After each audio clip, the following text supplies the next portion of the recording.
नमस्ते दोस्तों, तो आज आपको एक बड़ी ही अचंभित एवं अनोखी कहानी सुनाऊंगा जिसमें आपको कुछ अनसुनी एवं रहस्यमय बातें बताई जाएगी। तो आइए जानते हैं कुछ खतरनाक रहस्यमय कहानियां। तो कृपा करके वीडियो पूरी देखें ताकि आपको भी धर्म के प्रति रहस्यमय बातें की ज्ञान हो तथा इससे भी खतरनाक रहस्य जानने के लिए अभी इस चैनल को सब्सक्राइब करें ताकि और भी रहस्यमय कहानी सबसे पहले आप तक पहुँचे। धन्यवाद। तो आइए जानते हैं क्यों रहते हैं शिव मौन अवस्था में। काशी की भोर थी। गंगा की लहरों पर सूरज की पहली किरणें पड़ रही थी। घाटों पर साधु संत स्नान, जप और ध्यान में लीन थे। लेकिन आज कुछ अलग था। अखाड़ा चंद्रहास के बीचों बीच बैठा था ऋत्विक, एक 17 वर्षीय बाल ब्रह्मचारी जिसका मन हमेशा वेद, ध्यान और तप में रमा रहता था। वह जैसे ही प्रातः ध्यान में बैठा, एक अचानक हुई कंपन ने उसे झटका दिया। सुनाई दिया एक शब्द, श्रुति सूने पद बोले काल। आवाज किसी बाहरी स्रोत से नहीं बल्कि उसके भीतर से आई थी, जैसे आत्मा ने पुकारा हो। उसे कुछ क्षणों तक सांस लेना भी भारी लग रहा था। उसके नेत्र बंद थे पर दृश्य खुल गए थे। एक भयंकर दृश्य। काशी जल रही थी, मंदिरों के शिखर टूटे हुए थे, गंगा उल्टी बह रही थी और बीच में एक अघोरी खड़ा मुस्कुरा रहा था। और तभी कपाल कुंडला घाट पर एक अघोरी प्रकट हुआ। उसकी आंखें जल रही थी, हाथ में खप्पर था और उसके पीछे कोई छाया नहीं थी। वह ऋत्विक के पास आया और फुफकारता हुआ बोला, वह समय आ गया है। शिव ने जो मौन लिया था उसका कालवाक्य अब जाग गया है। तू चुना गया है। ऋत्विक स्तब्ध रह गया। गुरुजन भी समझ नहीं पा रहे थे कि उसके चारों ओर अचानक अजीब ऊर्जा क्यों उठ रही है। उस रात ऋत्विक को पुनः स्वप्न आता है। इस बार वह वज्राक्ष मठ देखता है जिसके द्वार पर लिखा था, यहाँ मौन ही मंत्र है, शब्द मृत्यु है। सुबह होते ही अघोरी उसे गुप्त रूप से मणि करने का मार्ग की ओर ले जाता है। वहाँ एक सीढ़ीदार कुएं के भीतर एक द्वार है जो केवल उन्हीं के लिए खुलता है जो शिव की मौन लय को सुन सकते हैं। वह द्वार खुलता है और वहां से शुरू होती है ऋत्विक की आध्यात्मिक यात्रा। ऋत्विक अघोरी के पीछे पीछे उस सीढ़ीदार कुएं के भीतर उतर रहा था। दीवारों पर उकेरे गए त्रिशूल, नाग और अशुभ प्रतीकों से वातावरण भारी हो उठा था। गहराई तक जाने के बाद उन्हें एक द्वार दिखाई दिया जो किसी पुरानी गुफा का मुख लग रहा था। अघोरी रुका और गंभीर स्वर में बोला, अब से हर शब्द, हर सोच पर नियंत्रण रखना।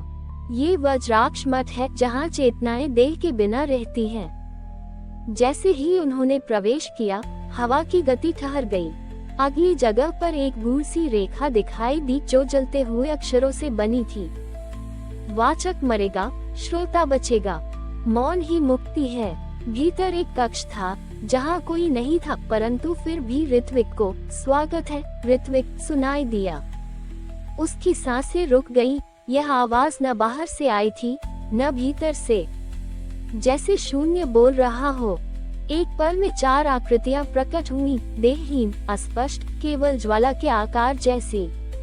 ये थे वज्राक्ष मठ के प्राचीन ध्यान संरक्षक, वे आत्माएं जिन्होंने स्वयं को कालवाक्य की रक्षा के लिए मौन में विलीन कर दिया था। उनमें से एक ने कहा, तू श्रवण तपा करेगा 21 दिन का मौन व्रत। जो सुन पाए वही वाक्य ग्रहण कर पाएगा। बोलने वाले मिट जाते हैं। ऋत्विक ने व्रत स्वीकार किया। अगले 21 दिन वह एक विशेष नादमंडल कक्ष में रहा जहाँ कोई शब्द नहीं था, केवल मौन की ध्वनि थी। पहले दिन उसे अपने ही विचार सुनाई दिए, पुरानी स्मृतियाँ, भय, लालसा। तीसरे दिन माँ की मृत्यु की छवि जो उसने कभी सही से देखी ही नहीं थी, अचानक उभर आई। 7वें दिन उसे लगने लगा कि वह विलीन हो रहा है, जैसे वह एक विचार भर रह गया हो। फिर एक दिन नादमंडल की दीवारों से एक ध्वनि फूटी, कालवाक्य। वह आधा ही शब्द था लेकिन इतना प्रबल कि मठ की दीवारें थरथरा गईं। और उसी क्षण एक संदेश आया, तेरा एक जन्म पूर्व कालरक्षक था जिसने अंतिम बार वाक्य को छिपाया था। अब समय आ गया है उसे उजागर करने का। 21वें दिन के पूर्ण होते ही ऋत्विक के नेत्र खुलते हैं और उसकी आंखों में लौ जल रही होती है। उसके चारों ओर मठ के दैहिक संरक्षक नतमस्तक हो जाते हैं। उसके मुख से केवल एक ही रेखा निकलती है। शिव मौन है, क्योंकि वाक्य अब जीवित है। अघोरी पीछे से मुस्कुराता है, अब तू वापस इस युग में नहीं गया ऋत्विक, तू कालवाक्य बन चुका है। वज्राक्ष मठ के मौन से बाहर निकलते ही ऋत्विक को संसार बदला हुआ प्रतीत हुआ। काशी वही थी, पर हर ध्वनि जैसे धीमी हो गई थी, जैसे समय धीरे चलने लगा हो। अघोरी ने अब उसे गंगा के पूर्व किनारे की ओर एक प्राचीन स्थल पर ले चलने को कहा, एक स्थान जिसका उल्लेख केवल निरुक्त ग्रंथों में था। यमपथ, जहाँ मृत्यु की धारा समय की गुफा से निकलती है। 5 रातों की यात्रा के बाद वे पहुँचे एक उपेक्षित वन में, जहाँ केवल सूखे वृक्ष, राख और रहस्यमयी मंत्र लिपिबद्ध पत्थर थे। अघोरी ने भूमि को छुआ और बोला, ये है यमपथ का द्वार, यहाँ से वह गुफा खुलती है जो केवल कालवाक्य धारक के सामने प्रकट होती है। ऋत्विक ने नेत्र बंद किए और अपने भीतर की ध्वनि को सुना। श्रुति सूने पर बोले काल। क्षण भर में भूमि कांपने लगी, धूल उड़ने लगी और नीचे से एक गहरी गुफा प्रकट हुई, जिसका मुख किसी जठराग्नि की तरह गोल और घूमता हुआ था। गुफा के द्वार पर एक शिला उकेरी हुई थी। समय में जो प्रवेश करे वह स्वयं को भूल जाए। पहचान शून्य है और मौन ही अस्त्र। गुफा में प्रवेश करते ही ऋत्विक को एक विचित्र अनुभव हुआ। वह हर क्षण बचपन से पीछे की ओर जा रहा था। उसकी स्मृतियां उल्टी दिशा में बहने लगी। माँ की मृत्यु से पहले के दृश्य, उसकी दीक्षा से पहले की अनुभूतियां, यहाँ तक कि एक छवि जो उसने कभी देखी नहीं थी, एक पूर्व जन्म की। वह स्वयं एक ऋषि के रूप में खड़ा था, त्रिशूल हाथ में, और सामने शिव की विशाल प्रतिमा के समक्ष शपथ ले रहा था। मैं काल रक्षक, अंतिम वाक्य का मौन धारक, इस वचन को अगली बार तक सुरक्षित करता हूँ। गुफा की दीवारों पर समय लिपिबद्ध था। हर शिला पर कोई संकेत था, कुछ चित्र, कुछ अदृश्य लिपियां। इनमें से एक शिला ने जब ऋत्विक के स्पर्श को स्वीकार किया, तब शब्द उभरे। काल वाक्य की प्रथम ध्वनि सृष्टि थी, द्वितीय ध्वनि प्रलय, तीसरी जो छुपी है वही निर्णायक है। ऋत्विक को समझ आ गया, वह अब उस तीसरी ध्वनि की खोज पर है, जिसे शिव ने भी केवल मौन में रखा था। गुफा के अंतिम छोर पर एक दर्पण जैसी दीवार थी, जिसे शून्य गर्भ कहा जाता था। अघोरी ने कहा, ये समय का गर्भ है। यहाँ जो स्वयं को देखता है उसे शिव का मौन दिखाई देता है। ऋत्विक जैसे ही उसके पास गया, उसे उसमें कोई परछाई नहीं दिखी, परंतु फिर धीरे धीरे एक छवि बनी, एक नेत्र, फिर एक त्रिशूल, और फिर एक वाक्य। जो वाक्य बोले वह शिव नहीं, जो मौन रखे वही शिव है। और अंतिम शब्द, तू अब वाक्य नहीं, मौन बन। गुफा का शून्य गर्भ जैसे ही मौन हुआ, एक विकट कंपन फूटी। चारों ओर गूंज उठा एक त्रिध्वनि नाद।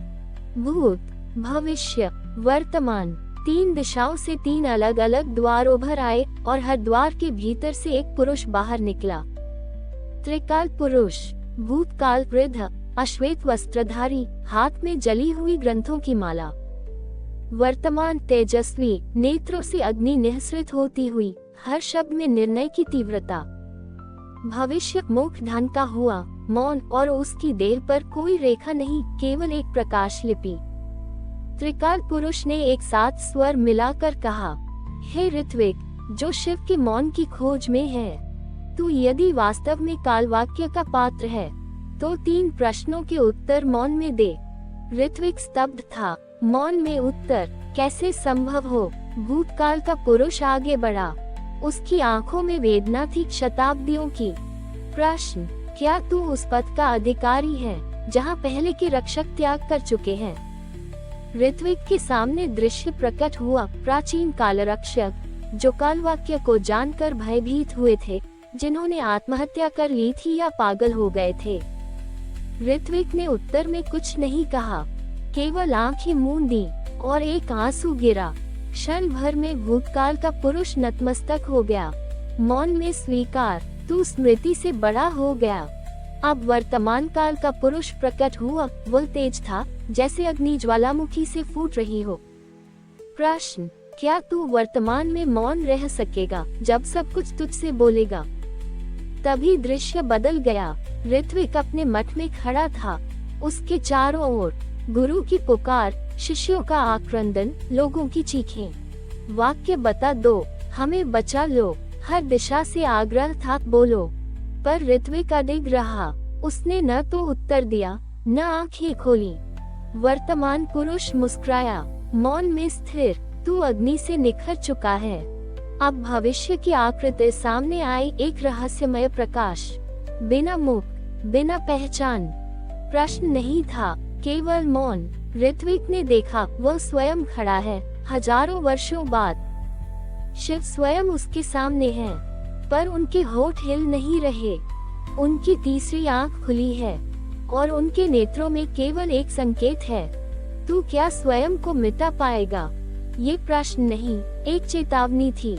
ऋत्विक ने स्वयं को देखते हुए उत्तर दिया, मौन में विलीन हो जाना। और तभी तीनों त्रिकाल पुरुष एक साथ बोले, तू अब श्रवण नहीं, नाक बन चुका है। तेरा अगला पथ है कालस्फोट, जहाँ वाक्य शिव की पहली मौन से फूटे थे। त्रिकाल पुरुषों के विलीन होते ही गुफा के भीतर एक नया मार्ग प्रकट हुआ। एक सुरंग, जिसकी दीवारें अदृश्य मंत्रों से बनी थीं। जैसे जैसे ऋत्विक आगे बढ़ता गया, हर कदम पर उसे कंपन महसूस हुआ, मानो वह ब्रह्मांड के गर्भ में उतर रहा हो। अंत में वह एक विशाल गोल क्षेत्र में पहुंचा, जिसे कालस्फोट कहा जाता है। यह एक शून्य केंद्र था, जहां सृष्टि से पहले कुछ नहीं था और सृष्टि के बाद सब कुछ यहीं से निकला।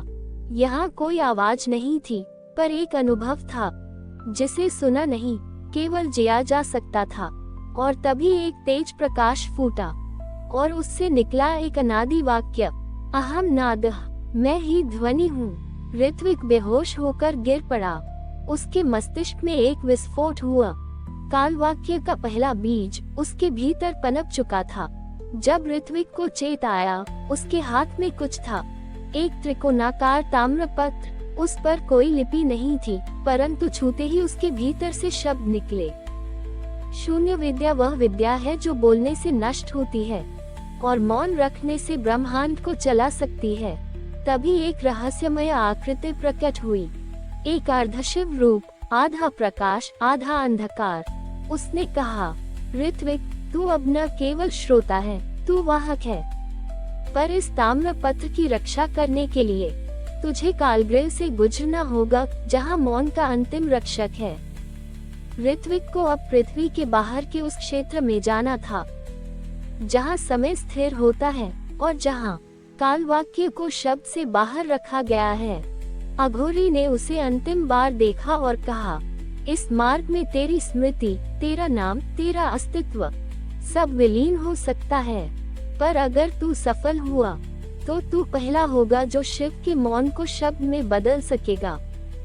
बिना बोले ऋत्विक ने मौन में सिर झुकाया। अब उसका पथ आरंभ हुआ, कालगृह की ओर। ऋत्विक जैसे ही कालगृह की सीमा में प्रवेश करता है, समय धीमा होने लगता है, वायु स्थिर और धड़कनें मौन। ये वह स्थान था जहां मृत्यु भी ठहर जाती है। एक द्वार उभरता है, प्राचीन काले पत्थर का बना हुआ, जिसके ऊपर लिखा है, जो यहाँ बोले वह नष्ट हो, जो मौन हो वही पार हो। ऋत्विक चुपचाप आगे बढ़ता है। तभी एक छाया द्वार के भीतर से प्रकट होती है, एक रक्षक, पर वह कोई जीव नहीं था। वह था नादहीनता का देवता, जिसे मौन का अंतिम रक्षक कहा जाता है। उसके मुख पर कोई भाव नहीं, उसकी आंखें गहरी थीं, और वह सीधे ऋत्विक के भीतर झांकने लगता है। रक्षक, क्या तू स्वयं को त्याग चुका है? ऋत्विक ने उत्तर नहीं दिया, उसकी सांस तक रुकी हुई थी। रक्षक, क्या तेरे भीतर अब कोई इच्छा नहीं रही? ऋत्विक ने सिर झुका लिया। तभी रक्षक उसकी ओर बढ़ा और उसकी छाती पर हाथ रखा। एक पल में ऋत्विक की स्मृतियाँ, भय, परिवार, पहचान सब ध्वस्त हो गए। अब वह केवल एक शून्य शरीर था जिसमें मौन की लौ जल रही थी। कालगृह के भीतर एक मंडल बना था, 8 त्रिकोणों का, मध्य में एक शिवलिंग के आकार का नाद पिंड। रक्षक ने ऋत्विक को उस मंडल के केंद्र में बैठा दिया। तभी एक वाक्य उसके अंतःकरण में गूंजा, अब तू कालवाक्य का संवाहक बनेगा, पर इसके लिए तुझे अवाक्य बनना होगा। शब्दों से ऊपर उठने की अंतिम साधना शुरू हुई। काल दीक्षा। ऋत्विक की सांसें टूटने लगी, उसकी चेतना कई टुकड़ों में बंट गई।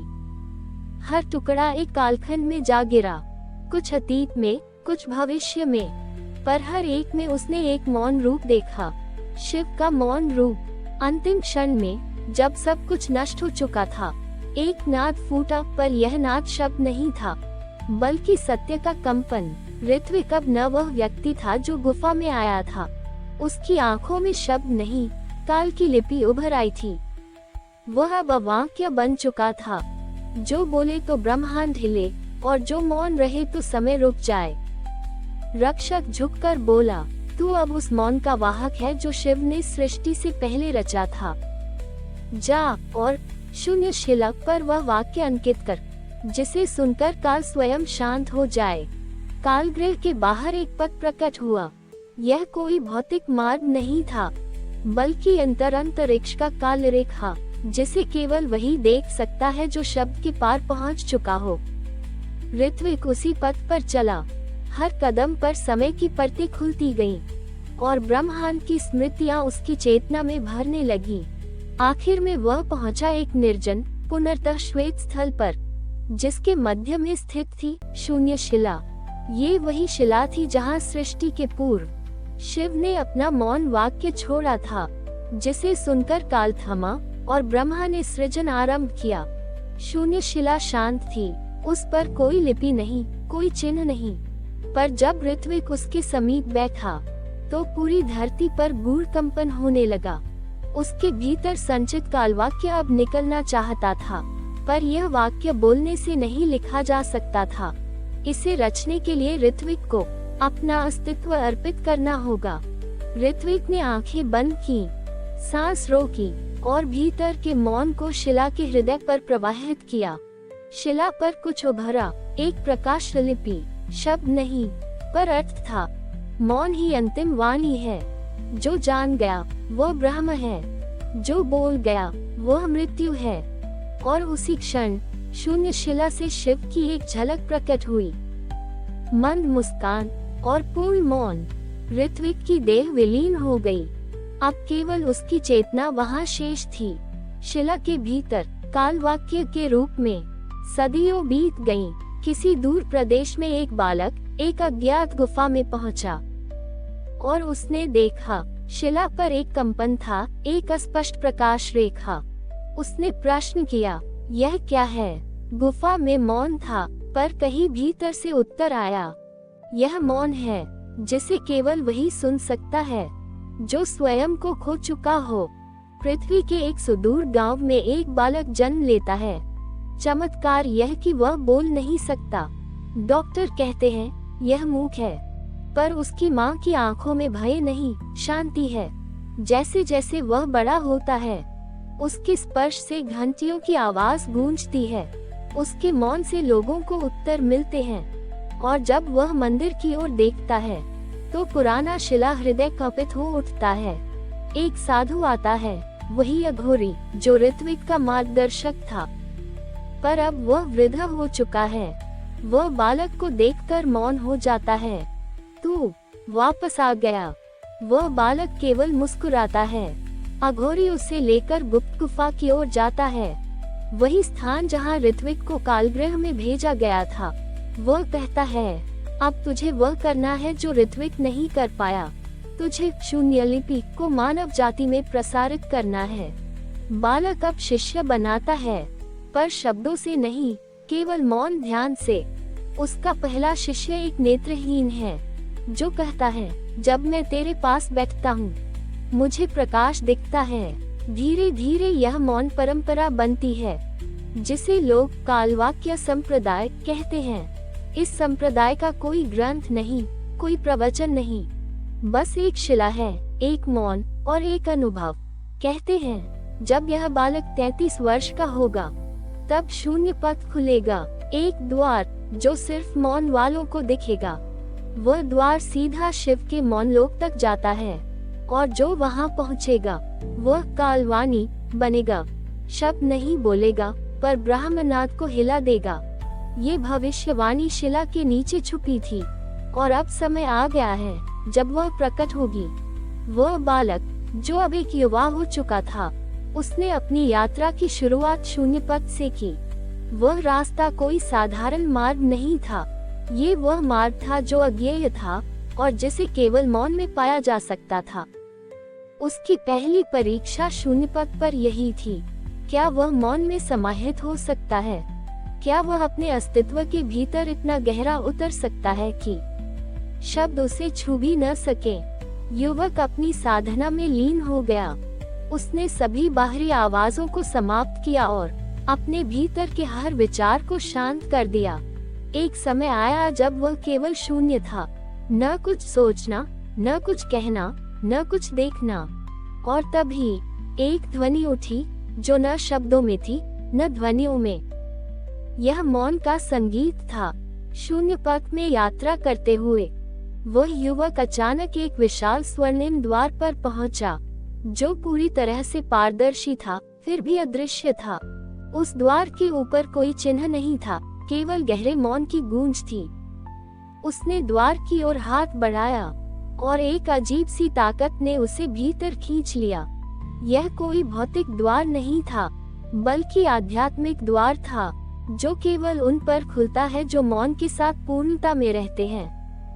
जैसे ही वह भीतर प्रवेश करता है, वह पाता है कि यह स्थान समय के परे है। यह न भविष्य है, न अतीत, बस अवधि से परे। ये था मौन लोक। मौन लोक में प्रवेश करते ही वह युवक एक विशाल शिवलिंग के सामने खड़ा था, पर यह शिवलिंग कोई साधारण शिवलिंग नहीं था। ये स्वयं शिव का मौन था, जिसे कोई नहीं सुन सकता, लेकिन जिसे समझा जा सकता है। युवक ने अपनी आंखें बंद की और शिव के मौन में डूब गया। वह महसूस करता है कि यह मौन सृष्टि का जन्म है, ये रहस्य का अस्तित्व है। यह उस शून्य का दर्शन है जहाँ से काल का जन्म हुआ। वह जानता है कि अब वह कालवानी बन चुका है, जो न बोलेगा लेकिन संपूर्ण ब्रह्मांड को हिला देगा। वह मौन में साक्षात्कार करता है कि यह मौन शिव की मूल ऊर्जा है, जो किसी भी शब्द से परे है, जो हर शक्ति को अपने भीतर समेटे हुए है। शिव के मौन में डूबने के बाद युवक का शरीर धीरे धीरे विलीन हो जाता है। वह अब केवल एक ऊर्जा बन गया है, जो इस ब्रह्मांड के भीतर फैली हुई है। उसकी अंतिम यात्रा अब शून्य शिला की ओर है, वही जहाँ सब कुछ शुरू हुआ था। वह शिला जिस पर शिव का मौन लिखा गया था, वही वह पूरी कालवाक्य के रहस्य को अंततः संपूर्णता में अंकित करेगा। जब वह युवक शून्य शिला तक पहुंचता है, वह देखता है कि शिला पर उभरी हुई मौन लिपि अब एक नई ध्वनि छोड़ने लगी है। ये ब्रह्मांड का पहला कंपन था, जो केवल उन्हीं के लिए सुनाई देता था, जो शिव के मौन में निवास करते हैं। अब वह युवक जानता है कि उसकी यात्रा का उद्देश्य पूरा हो चुका है। वह मौन लोक का रक्षक बन चुका है और कालवाक्य का अंतिम वाहक बनकर सभी शब्दों से परे जाकर संपूर्ण ब्रह्मांड की धड़कन को समझने का कार्य करने जा रहा है। हमारी और भी आध्यात्मिक एवं अनोखी कहानियाँ देखने के लिए हमारे चैनल पर जाएं तथा धार्मिक एवं पौराणिक और भी रोचक भरी कहानियाँ हमारे चैनल पर है। कृपया जाके देखें तथा हमारे चैनल को सब्सक्राइब करके रखें तथा वीडियो अच्छा लगे तो लाइक जरूर करें। धन्यवाद।